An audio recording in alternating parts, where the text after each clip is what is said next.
Welcome to another edition of It's a Long Beach Thing. Be sure to subscribe on your favorite podcast platform and like us on Facebook and on Instagram.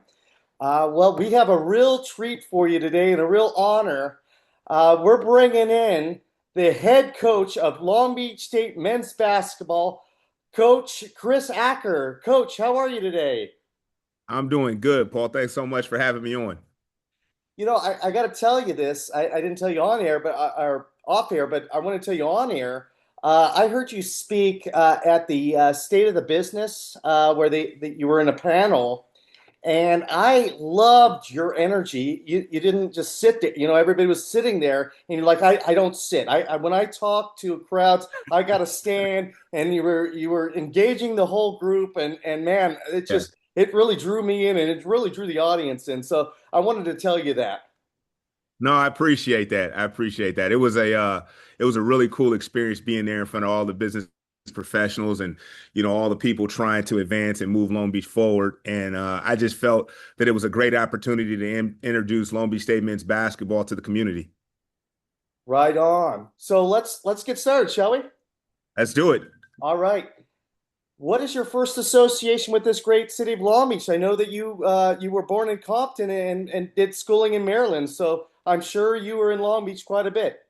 Yeah, I mean, my family all still lives in Long Beach, my aunts and uncles, and so, my grandparents. So, I'm in Long Beach all the time. All of our holidays were spent in Long Beach. But I guess, my fondest memory of Long Beach, I kind of told this when I received the job at Long Beach State and did my press conference, was playing AAU ball and then having a break in the schedule because back then you played maybe 4 or 5 games a day. And so I remember having a break and then, having my dad bump into Jelly Bean Bryant, who's Kobe Bryant's dad, and ask him what Kobe did during AAU season when he was playing. And he said, well, Kobe would run 4 miles in between games or 8 miles in between games. And so my dad took us down right there in Long Beach, right on the ocean, and we ran the whole beach, 4 miles one way, 4 miles the other way, and then went and played games. So every time I get down by Long Beach, right there by the ocean, by the pier and everything, I think about that run and that moment, and then it being a full circle moment for me being the head coach here now. Yeah, I want to dive into that because I'm, boning up for this interview. I was doing my research on you. You were an elite basketball player. So talk about that in high school. So I'm assuming, did you move to Maryland? Did you play high school ball in Maryland, or did you play ball in Yeah, SoCal?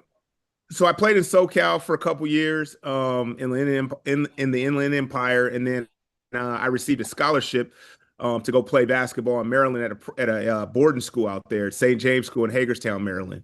And me and a couple of my AAU teammates were fortunate enough to go out there and play basketball because back then, all the guys that were ranked and all the guys that were well known were playing on the East Coast, and so it was a great opportunity for us to go be tested against the best. And so we played against all the top prep schools back east and had an opportunity to showcase our talents and, really let the world know who we were as basketball players and that Californians weren't soft, that we could go out to the East Coast and compete. And we did that. We had a great experience and, got a bunch of accolades and everything and, had an unbelievable experience. And I credit my time being, at St. James to, why I'm here today because my opportunity to get out and broaden my horizon and really get to know, the world outside of just being in the Inland Empire, being in Los Angeles, knowing that there's a brighter world out there and there's a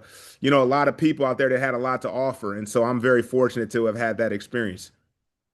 Talk about your transition from high school ball to college, because I know now you're a head coach and you probably could use some of that stuff that you learned not that long ago. We're around the same age. We're not, Yeah. and I feel like we're not that old.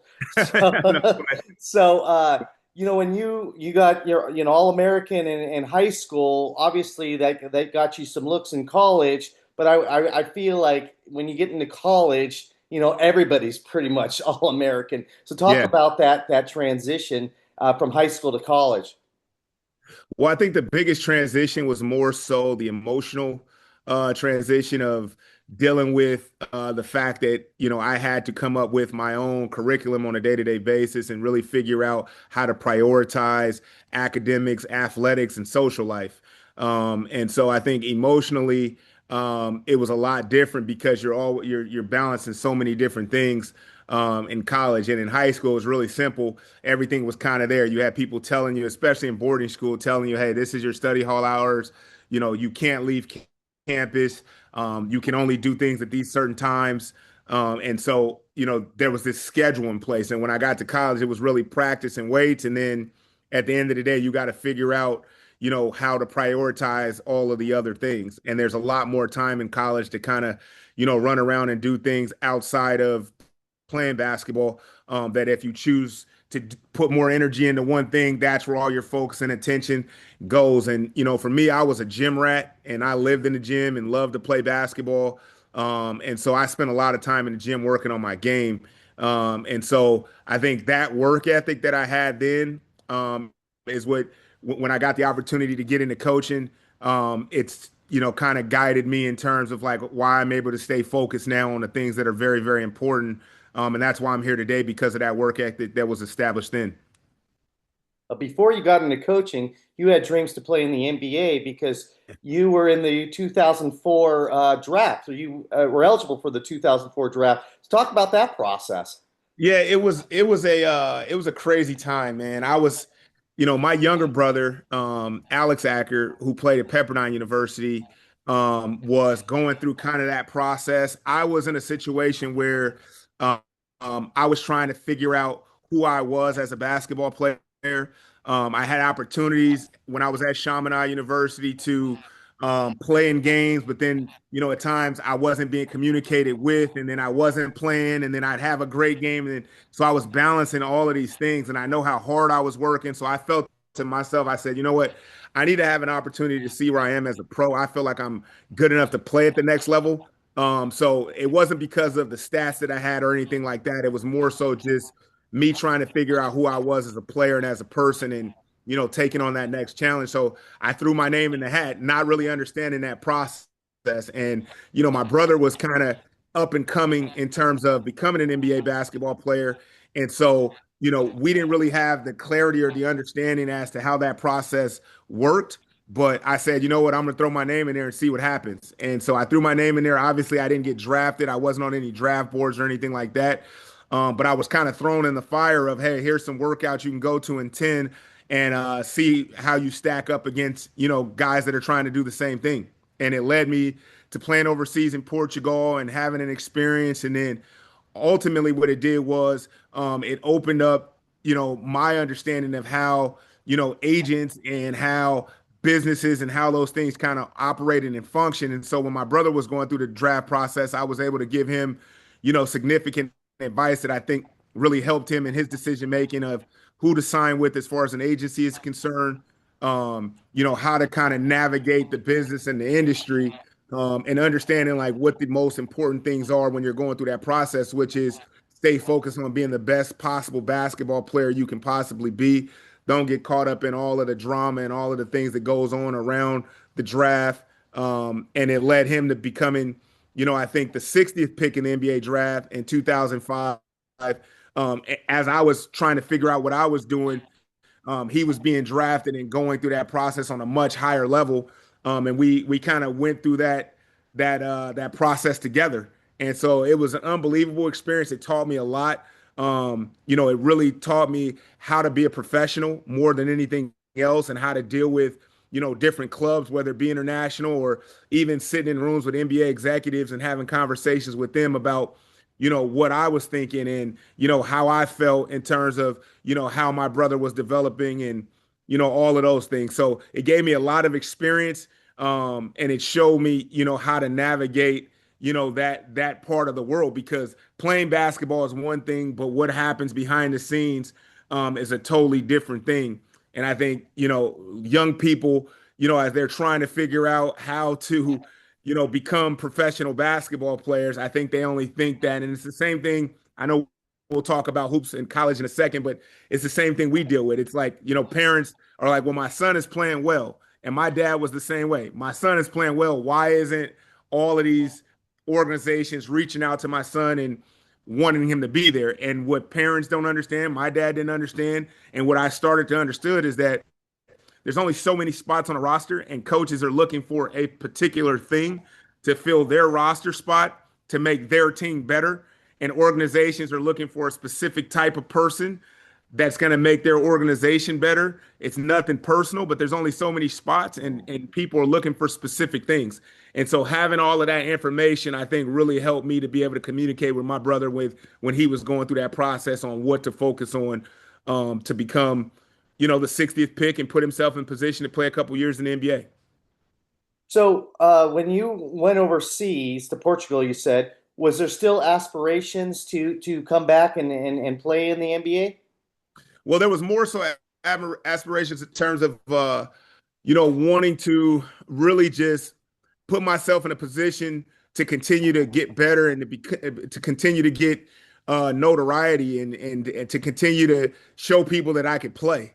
Hmm. That NBA journey, you start realizing, when you start playing against different levels of competition, that there's so many different levels to playing in the NBA. And those guys, and I didn't understand this until I kind of got in the room and on the court with some of those guys. Those guys are so good at what they do. I was not an NBA player. Hmm. I was a really good basketball player, and I loved the game, and I spent a lot of time working on my game.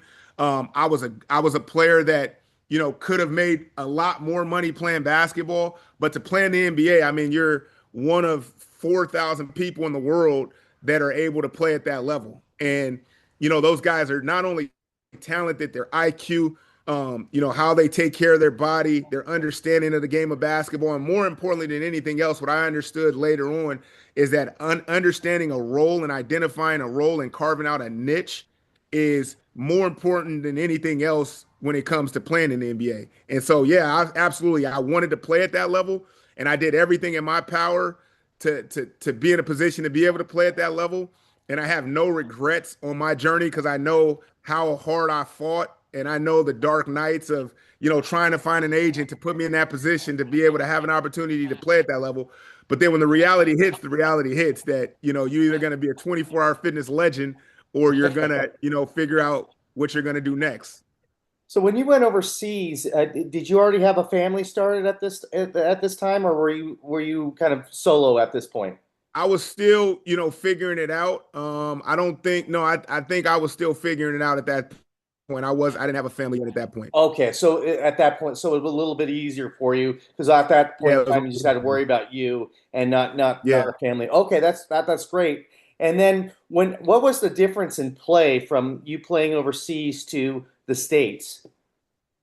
The biggest thing was, international basketball is so unique because um, I don't want to say that people over there don't care, but the reality of it is that when you get overseas, you're one of two Americans on a roster, and there's so many guys trying to get over there to play that if you're not performing at an ultimate level every single time you step on the floor, your job's on the line. Hmm. And so in the United States, when I came and played in the CBA and the ABA and I was doing all of that stuff, it was, the path to getting to what I was trying to get to was much harder because there's so many guys already playing. And at the time, it was the D League.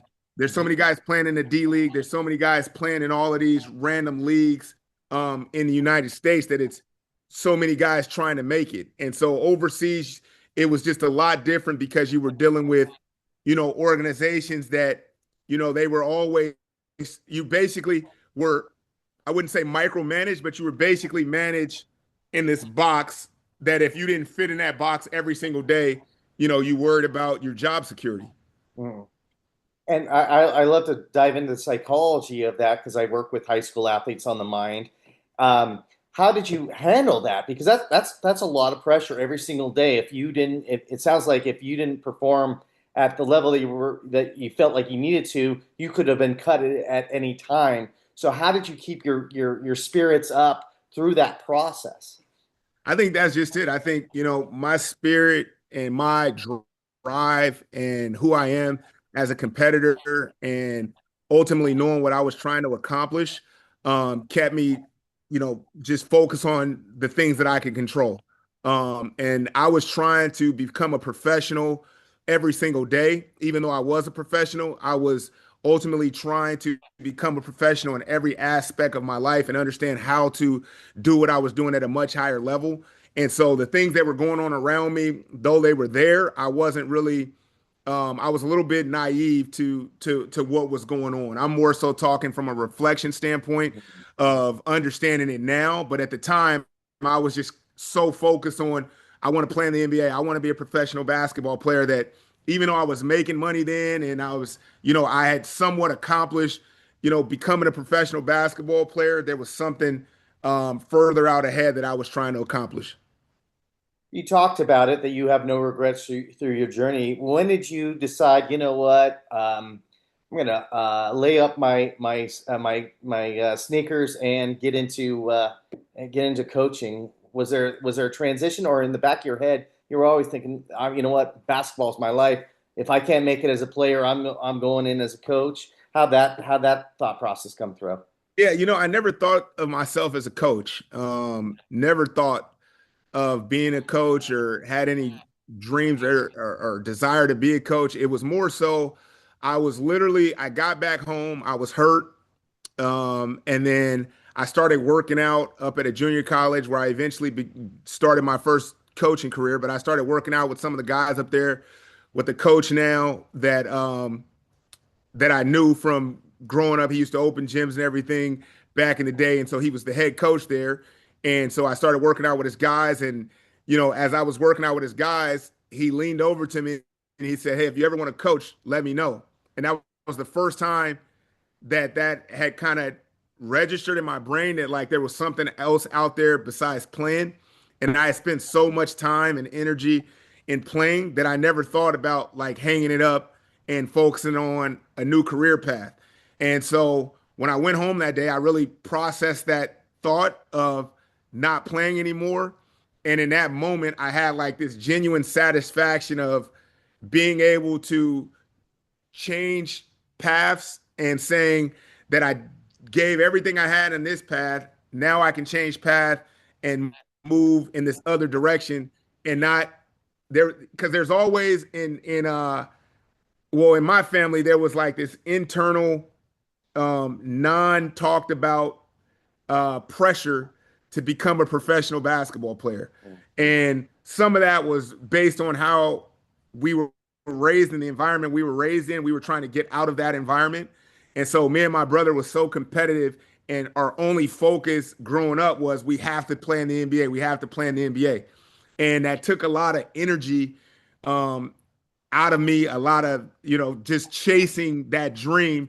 Now, well into my 20s, I'm like, I gotta, like, am I gonna continue to chase this thing or is there something else? So it was kind of a lob that Coach Croy threw me at Citrus back then. And so when I thought about that, I said, my family may be a little upset, but I'm willing to go through this and try something else because I'm hitting my head against the wall, chasing this thing that hasn't really produced itself from the standpoint of my own personal satisfaction and also from the standpoint of monetary compensation. I didn't feel like I was on a path to where I was going to be able to take care of myself financially if I continue to try to chase this basketball dream. And so I just basically said, I'm going to try this. And I called him back and I said, "Coach, how much money am I going to make doing this?" And he said, "Well, for the first season, you might make $1,500." And I said, "A month?" And he said, "No, you're going to make $1,500 for the season." And I thought about that and I had some money saved up. And I said, "You know what? I'm going to do it." And so, I mean, it might have been about a week later that I said I'm going to do it. And I ended up spending pretty much the vast majority of the money that I had saved. I believe I spent all of that money trying to coach that year. But it was amazing because that year we went 35-1. My first coaching job, we won a state championship. And in California JUCO, that's the highest honors to win a state championship. And I was like, wow, like it was unbelievable because, and I give Rick Croy, who's now the head coach at Cal Baptist, who's now going to be playing in the NCAA tournament first round Friday against Kansas. So I'll be rooting for them. until next year when they're in our conference. But this year I'm gonna root for my guy. But but no, that was the first time where I was sitting there and I was like, man, like what an amazing decision that was made to dive into this. And it wasn't the satisfaction of making money. That wasn't the drive. It was more so I'm impacting others at such a high level because he gave me the opportunity to be me and become me as a coach that I felt so connected to what I was doing. And I felt that the information that I was giving players and how I was able to coach players was impacting their lives and putting them on a path, and allowing them to get brutal honesty and put them on a path that was different from mine, where I felt like I had to navigate things on my own because I didn't have the type of leadership that would just be honest with me and tell me, Coach or Mm, Chris, this is what you need to do. You need to get into coaching mm, or you need to get into business because you're not going to be an NBA player. mm. You know, I just kept hearing people tell me, yeah, keep working or this, yeah, you're going to play or these things are going to happen. But I didn't have direct, honest conversation. And so I wanted to be that buffer in between um, the delusion and reality for the players I was coaching. And so I think, still to this day, I mean, I think that was 2008. I still have great relationships with all of those guys that I coached back then, which tells me that I made some sort of impact in their life. And so it was the best decision I ever made. Okay, I got a couple questions for that. So first up, 1,500 obviously ain't going to pay the bills even in 2008. What were you doing, after your money ran out to be able to eat and pay your rent and all this other good stuff?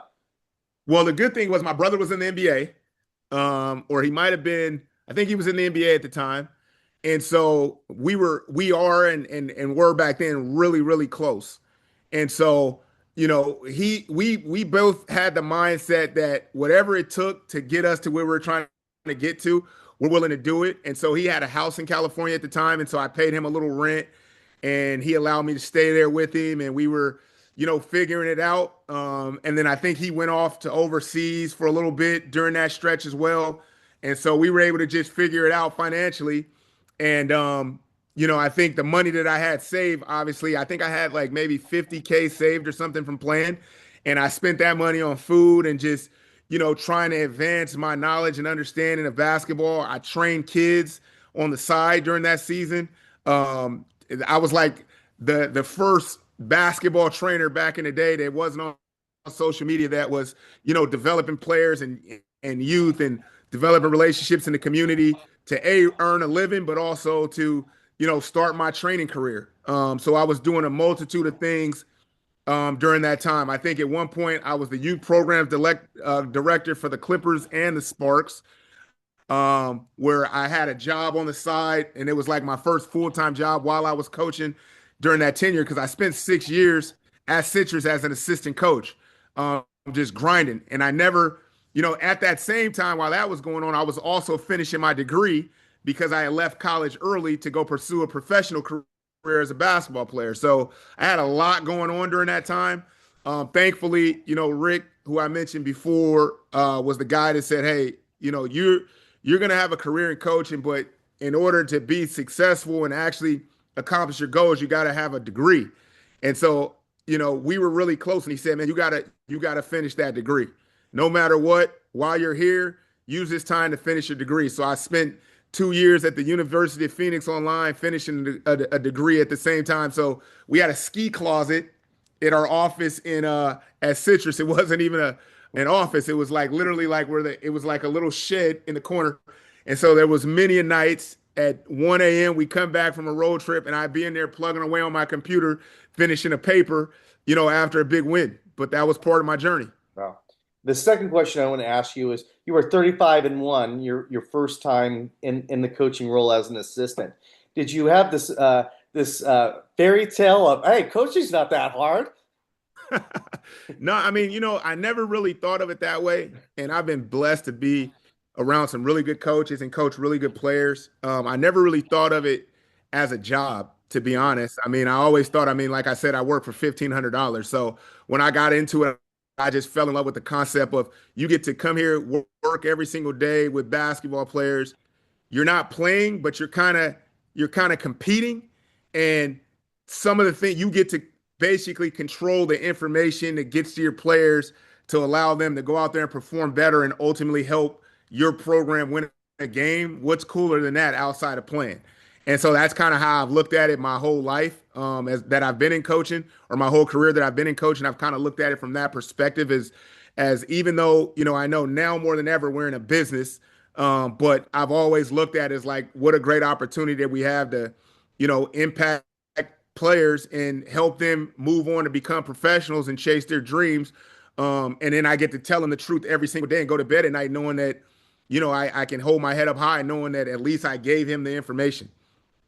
Through Citrus College, did you now think of yourself going, you know what? I really want to be a head coach. I really want to run a program. No, I never did. Oh, wow. I literally, it's fascinating. For I think the 6 year tenure that we were there, I think we were 92-9 over that 6 year period, and multiple conference championships and records and all of that stuff. And I was just enjoying, just coaching. And again, I think Rick said, "Hey, do you ever, you should probably look at being a Division I assistant coach one day."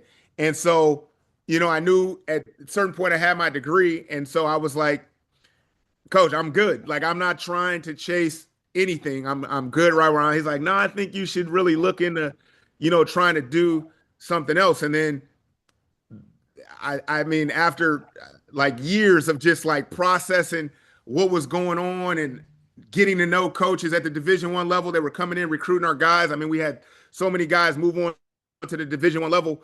I think it wasn't until Ron Ganot got the head coaching job at Hawaii, and he had come through our doors, and we kind of developed a relationship because he had recruited our program a ton while he was an assistant in St. Mary's.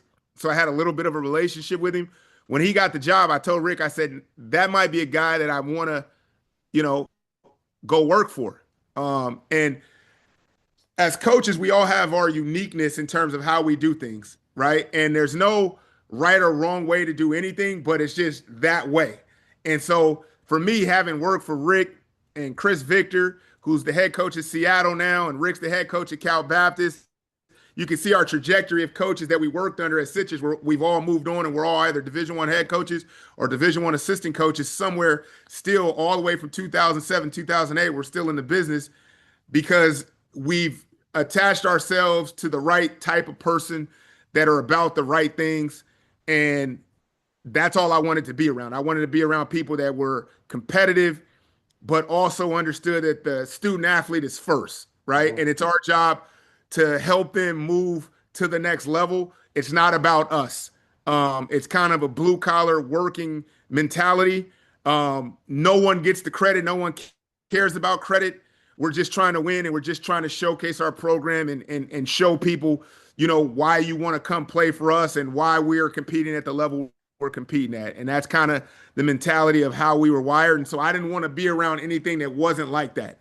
And so with the opportunities that had come, I kind of, passed on those after having conversations with the head coach at Say University at the time, and just try to figure out a situation where I could be the best version of me and a program that needed me to be me so that I could give everything to that program. And so Iran was, he put me through the ringer. It was weeks and weeks of grilling questions and conversations, late night conversations. But then ultimately he gave me the opportunity to have my first Division I job. And I haven't looked back since. So I know you went through a few different D1 jobs. When you landed at San Diego State, at this point in your career, did you feel, okay, now I feel like I want to be a head coach? No, what's funny is I always, when I got to Hawaii and then I got to Boise State and then going into San Diego State, I knew I was more than capable of making sure, well, I knew I was more than capable of being a head coach at some point in my career, right? I knew I had, having been around Coach Ganot, Coach Leon Rice, and now going into a tenure with Brian Dutcher, I knew that I had been around great coaches that had did it different ways, but I knew that based on my conversations with them, that I was putting myself in position to have an opportunity one way to do that. and being on a staff with other assistant coaches that were all great that I work for or work with, having them tell me like, dude, you're gonna be a head coach one day. Just stay the course, and not trying to, skip steps and trying to take jobs just to be a head coach. And so when I got to San Diego State, I knew I was getting into a situation where I would be working for a story program under great leadership in a situation that was set and established. But it was an opportunity for me to go into a situation and impact the program even more than it had been impacted. And it was a place where I felt that it had accomplished great things. I want to say it had been with Coach Fisher, it had been to a Sweet 16. And not that we were going to do it, but I knew that it was the place to where if I could impact and infuse my will on the program, we had an opportunity to do something that had never been done in the history of that program. And so my ambition and my drive has always been bigger than who I am or what I know. And so I just tried to say to myself when I got that opportunity, I'm going to give everything to this program. And my job is to make Brian Dutcher's life easier and to make sure that he gets an extension and to make sure that I move this program forward and leave it better than it was before I got there. And so that was the mission. And in your tenure, San Diego State got to the national championship finals, didn't they? Yeah, we did. Yep. Yep. So talk about that process of obviously at Long Beach State they had Munson there who they fired kind of a little bit of abruptly right before the tournament, and that I maybe motivated the kids to achieve maybe a little bit higher and get and win the Big West tournament. And you coming in, or how was that process of interviewing? Because I know you probably knew Bobby because he was at San Diego State, so that probably was a help to you as far as the interview process. At least you knew somebody there. Yeah, I don't know more people just because your community is probably pretty small. So talk about that process of interviewing for that position at Long Beach State. Yeah, I mean, you would have thought that I didn't know Bobby when I went through that interview process. I thought, just like you would think, I thought it would be a slam dunk, and like the everything would align and it would match up and it would be a perfect transition. And so, I had gone through the interview process the year before with a couple other schools, and then even during that process, I had signed an NDA with a university that I was going through a process with at the time. At the same time that I was going through the process with Long Beach State. And so, that process it's a hard one. And when you're navigating, I mean, I interviewed maybe for three different universities during the time that I was interviewing at Long Beach State. And so, all of the information you have to get in and understand prior to taking that job and knowing that, it's competitive because when you think about Long Beach State and its history, there's so many people that would love to have the job or wanted the job. I think there was over 5,000 applicants or something like that at the time. And so, Bobby had to comb through a lot of different situations and scenarios, a lot of coaches with a lot more experience that I had to make a decision. And so, it was a lot of late nights with my wife and her and I talking through different things and her during interview questions for me and me writing down notes and then memorizing notes and, just trying to figure out, how to create an environment when I was sitting across from those that are interviewing me where they were excited about the information that I was giving them. And so I've never been one of those people that write things down and then talk off a script. So I think my energy was infectious enough in those meetings, and my knowledge of Long Beach and my goals and the dreams that I have for the program. Like I said before, they're ambitious, they're huge, they're big. Was enough for me to ultimately be the guy that they chose to lead the program in the direction that we're headed right now. And it had to be hard, though, when obviously elated that you got the job, but then right after that, it's like, okay, now we got to get to work, and you pretty much having to build a whole new team because I feel like the team was pretty much went elsewhere once Munson left, so it was like a scramble for you and your staff. Okay, man, we got to build a team, and we got to build a team fast. So talk about that process. That could not have Oh, been easy. I mean, one of the hardest things in the world to do when you get a job is I remember talking to Rick when I got the job, and he said, "Congratulations, your next 60 days are going to suck." Mm, Was his comments to me, and I had no idea what he meant until I got into it because some people are hired and you have your staff that you're moving with you, right? Or you have a couple players or two that you're taking with you. So you kind of have a foundation set that you're bringing with you. I was hired and there was no staff, there was no players. It's kind of you got to go figure it out. And so when I took the job, I knew that it was and also I think I'd be remiss to not talk about the fact that I took it right in the transition of the NIL era. hmm And so I took the job with absolutely no relationships in the community, no money, no foundation of donors, no prior relationships in the community with donors and administration. And so, you know, everything that has happened up until this point has been starting from scratch. So I think in most cases, when you already have a foundation set, then you go and you get better players to continue to establish that foundation. For me, in this NIL era, it's been establish a foundation in the community because without the community, there's no way you can be successful, right? And so we started with $0 in year one, no players.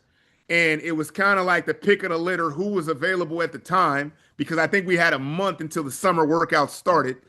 No staff. So I'm basically walking across campus with a cell phone and a laptop, calling coaches. I'm trying to get to the Final Four to interview coaches. Plus, I'm trying to find a team. So we kind of just put a team together. And then in year two, everyone was like, well, next year is going to be great. And I was like, well, we're still establishing relationships in the community. The year can't be great until we have enough resources in place to be able to establish a program. And so our identity in terms of being a tough out every single night was set. We knew what we were doing offensively. We knew what we were doing defensively. We just needed to have the resource in place so that we could get the right team in the locker room. And then in year two, we got a little bit better in that area in terms of, people getting behind us and trying to help and support us. But I feel like in year three, we're in a place where, we're still trying to galvanize those people and get them to understand what it is we're trying to build and establish. But I think more people are getting on board as they've seen us gradually start improving and they come to games and the experience that the administration has put together as far as the arena is concerned has been better. How they're seated, how they eat at games, all of those things to be considered are things that are constantly evolving that make for a great program. And so um, when I was hired, it was to set the stage and then have an upward trajectory as you move forward. And we're moving in the right direction. Obviously, as a coach, you want to be moving much faster. But I'm just blessed that I have people that understand the journey that we're on together, and that we all have the same goals and dreams, and everybody's doing everything in their power to make Long Beach State the best it can possibly be. So I want to dive into NIL for a little bit because that's definitely a challenge, especially a mid-major like Long Beach State. You have these other universities that can pull from a little bit more money. I do believe that one of your players, year one, got an offer to play somewhere else for like I think $1 million, right? Yeah, And it's yeah, like, well, what can you say to that kid? Like he's going to play $1 million just to play college ball. I mean, I don't yeah, know other than crazy. good luck, good job. I mean, way to get that Yeah, money. I yeah, mean, so talk about your strategy because not only do you have to recruit, but you're looking at your best players on that team, knowing that some of these teams in this some of these colleges, that might be a little bit more well known than Long Beach State, are in their ears going, you know what? Well, how much is Long Beach State paying you? Oh, they're not paying you any money. Okay, well, you could be the sixth man, or you could get off the bench, and you could make this type of money. So how do you position yourself strategy wise with you knowing that you have all these other coaches in your players' ears that are playing right now on your team? yeah. I mean, first of all, I think it's kudos to the players that have the opportunity to be able to, change their lives and change their families' lives and put themselves in better positions financially. Obviously, I could go on a tangent about how things should change and how how things are structured and all of those things. But the reality of it is it's kind of the wild, wild west right now. And so, as you look at your roster being poached year to year, and how to navigate this industry to make sure that you're competitive, as you continue to build. Having gone through year one and having Devin, poached from us and offered a lot of money, and now having good players on this roster who I'm sure people are talking to and trying to pull off our roster. The biggest thing for me is just, understanding that experience, guys that have been through it, guys that understand it, guys that want to be a part of something successful and not just personally want to be individually successful so that they can move on and make more money is what we have to identify as we're recruiting and navigating this industry, because it's really, really hard to have any sort of foundation if you don't have returners and if you don't have guys that are coming back. And so I feel like, as difficult as that is, part of that now has to be about how you evaluate guys that are coming onto your roster, and making sure that you're getting the right fit, in terms of them knowing that, hey, you're here to be a part of something. Let's just get it out up front and let me know why you're trying to be a part of this roster and organization. And I can't tell you how many people I've texted back, how many agents I've texted back that have talked to me about their guys and their potential and their talent, and how many points they average and all of those things. And going into phase three, none of those things move the needle for me. It comes down to making sure that they're a great fit for what we're trying to build, and we're trying to put together a championship roster. And that's not always a roster that's sexy where jumps off the page and says, "Man, this dude is unbelievable talent. He can jump out the window. He's super athletic. This guy scored 30 points a game. This guy, he could be a good player, but he takes bad shots." I think now we're in a position where we're not trying to fix a whole lot. We're not trying to develop a whole lot. We're trying to enhance what guys do already. And that's the mentality of going into this next phase of recruitment. But at the end of the day, you try to the best of your ability to educate your current players on what it means to come back and play at a university. I think my athletic director said it best when he said, how many guys in this current era are going to have their jersey retired at a university when they're constantly moving from university to university? Like, that feel and that emotion and that connection to an institution has kind of gotten pushed to the side for the dollars. And I think that's where, as a collective, group of people that are all involved in this game of basketball, whether it be the agent, the player, the parents, the coaches, it's making sure we're educating the student athlete on, what the most important things are. And you could be happy here not making as much money, or you can go be unhappy making a ton of money and your role has changed significantly because you didn't do the right research, you didn't get the right information about the situation you were going into. So, I mean, for me, I'm good with guys making decisions if they've had all of the information put in front of them and then they're making a sound decision that's best for them. And I think sometimes guys don't get all of the information, because even to this day, I have players already that have left. They call back and say, "Coach, I wish I would have stayed." So with all that being said, I mean, when you interviewed for the position and you say part of the reason why they hired you is because you have high expectations for yourself and obviously for the program. What are those expectations that you have for yourself and for the Long Beach State basketball team? Yeah, the expectations are really high. I expect to be in the NCAA tournament. I expect to win a conference championship. Once you get to the tournament, the sky's the limit to what you can accomplish. It's all about matchups. It's all about how things align at that point.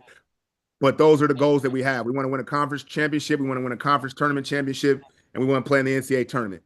And we want to do it with guys that are committed to Long Beach State men's basketball. And those guys are out there, but there's no other agenda outside of that one. I'm not in this to win 15 games, win 20 games, and be satisfied. For me, it's championship or bust every time, my team takes the floor. And so, with that being said, we've won 17 games over the last 2 years. And every single one of those 17 games, and even our 40 something losses, were met with a championship approach, regardless if we had the talent on the floor we needed or the expertise we needed on the floor. We're trying to do everything in our power to win games to lead us towards winning a championship, winning a conference tournament championship, and winning an NCAA tournament game. And I think people that are not in the area, the Big West has some great basketball teams like UCI. UCI is always up there. So how can your team, Long Beach State, compete against UCI or Hawaii or before it was San Diego? How can you compete against those teams? I don't know what their NIL budget is, but I heard something about Santa Barbara having about $2 million budget for NIL.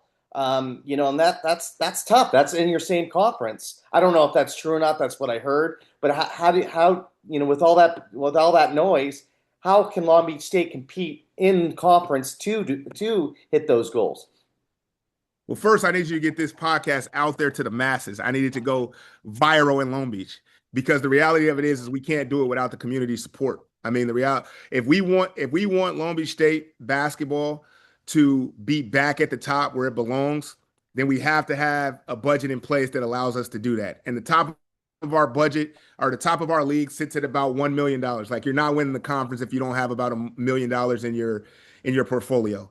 And so for us, it's developing those relationships with the right people and even the community. A dollar helps, but anyone that wants to see Long Beach State be successful, we need help.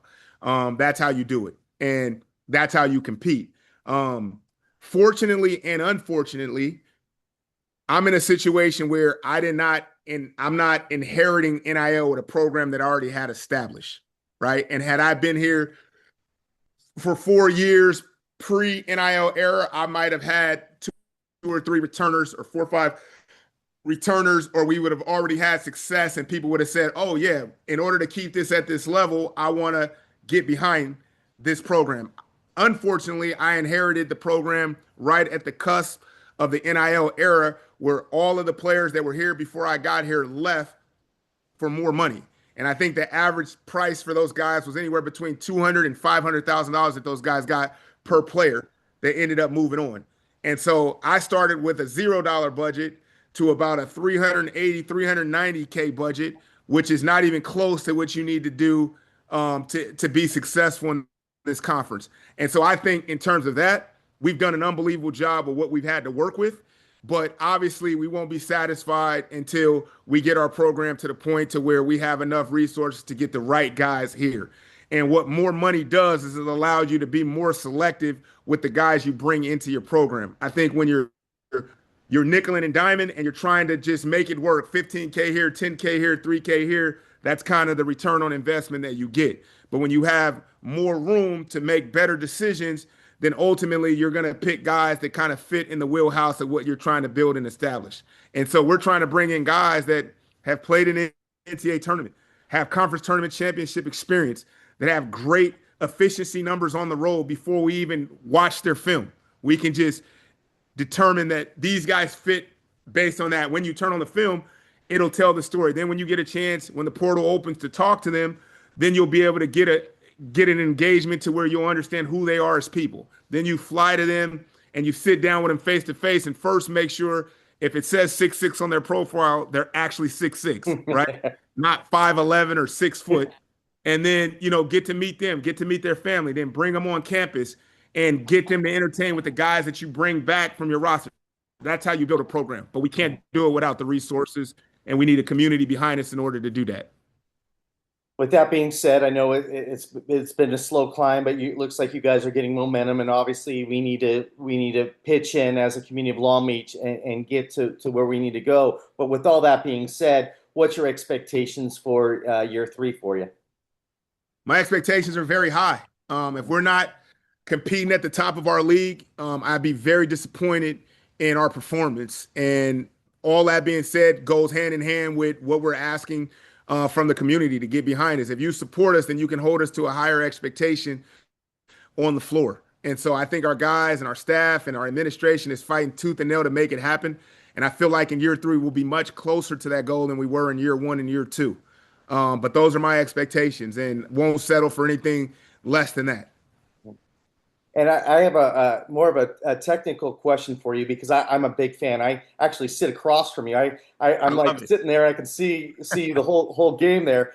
This is more of a curiosity question for me. And it's not just your staff; all the staffs do that. But I hear you yelling, and then your assistant coaches yelling, and I'm wondering like these players on the court, how can they differentiate from you yelling and your coaches yelling? It seems like sometimes all of you guys are yelling at the same time, and I'm wondering how come the assistant coach doesn't tell you what to say so the players can hear it, because sometimes I feel like when you guys are all yelling, I don't know how these players can understand what you guys are saying. Well, it just depends. I mean, different guys on staff have scouts. And so Mhm. when you have the scout, you could be barking about a play that's coming up, that you see coming because we've scouted it and we know that, hey, they're about to run this play based on their formation. Because where people are will tell you what play is being ran, right? Sometimes a coach may be standing up yelling about a play that we are about to run, right? Or you could be another guy could be standing up and they could be saying, talking about matchups. Switch this guy, you guard here, you guard there. 90% of the time, if I'm talking, it's usually about, you know, the same things that they're saying in terms of like what's coming. And it could be to move guys to a position that they need to move to, because they can hear me because I got a longer runway to walk down the court. So it's really on the second half that you hear me a lot louder Mhm. because I'm trying to bark information down to that end. And all of that being said, again, when you get more experience on the floor and guys that have been through that, it's less yelling and it's more observing so that you can make more adjustments. But that only happens when you have the players with the experience and the criteria it takes to be able to get it done by themselves out there on the floor. And in order to do that, again, that's why this has got to go viral. You got to have the resources. I got you. I'm going to make sure that everybody in Long Beach hears this podcast. I love it. What's the expectations for Coach Acker beyond Long Beach State? I mean, do you have goals to coach the Lakers? What's the end game for Coach Acker? I mean, I again, if I started talking about the end game and putting limitations on myself, then when I accomplish that goal, I won't be satisfied at that point. And I'll be disappointed that I've only pigeonholed myself into being in this specific situation. And so my goal right now ultimately is to take this program as far as we can possibly take it. And it's the only reason I took the job because I think it has the potential to do that. I would not have left San Diego State in my cushy little office right next to one of the greatest coaches in college basketball, and Brian Dutcher, if I didn't think that we had the potential to accomplish some of the same things that they accomplished at San Diego State. And what would you like to share with our viewers that you haven't said already, or any programs that you're working on through the community, or anything else that you're working on? Yeah, I mean, the biggest thing is we have a camp coming up in July. More information will be out online very soon on our Long Beach State website, for all of the youth. And so I hope that we get as many kids there as possible at that camp. We also have an elite camp for high school players, which is really cool. It's the Chris Acker Youth Basketball Camp, the Chris Acker Elite Camp. So those will be cool. So please pay attention to those as they come out. The other thing is, we are working diligently as an organization to make it an unbelievable experience when you come to a Long Beach State men's basketball game. And if you've been there, you can see the bleachers have changed. We have now suites on both sides of the court, and the sandbar kind of shrunk a little bit. It sits in the middle. And so we just need continued support and understanding that this is difficult times. And, I think for everybody to understand, what is actually transpiring and what is happening. If you look at programs like Cal Baptist, who will be in our league next year, they struggled for the last 4 years. And now they've retained a couple players and they're playing in the NCAA tournament this year because their community has gotten behind them, right? And so they won a conference tournament championship a couple nights ago, and they're playing against Kansas in the first round of the tournament, but it took them time to get to that point. If you look at the University of Hawaii, they weren't in the conference tournament last year, just like us this year, right? They were sitting where we were sitting last year. They're sitting in the same space, and now they're playing in the NCAA tournament. I believe against Arkansas in the first round of the NCAA tournament on Thursday, because the community got behind them. They got them the resources they needed, and they were able to recruit accordingly to get guys that fit into what they were doing and what they were building. And so we're not far away from those things happening. We're right there. But again, we need everybody's help and support. Because at some point, if you want to see Long Beach State, whether it's with me or whether it's with somebody else, if you want to see it take a step further, you're going to have to get behind it because there's no other way. This is the landscape of college basketball in 2026. Well said, Coach. Before I let you go, I always like to end with a fun question. Now that you're back in Long Beach, where do you like to eat? Spaghettini number one. I love spaghettini. Legends. I love to eat at Legends as well. A's on second and PCH is a great spot, and Nick's on second is another spot that I love to eat. All great spots, Coach. Well, you know what? I really appreciate you taking the time. You told me you're on vacation, so I'm honored that on your vacation you took time to do this podcast. That means a lot to me, Coach. Thank you so much. No, thank you for having me on. And anything Long Beach, I'm all Long Beach. I bleed it. So if it's Long Beach, I'm all in. I appreciate you having me on as well. Thank you, and have a great rest of your day. It's been a Long Beach thing.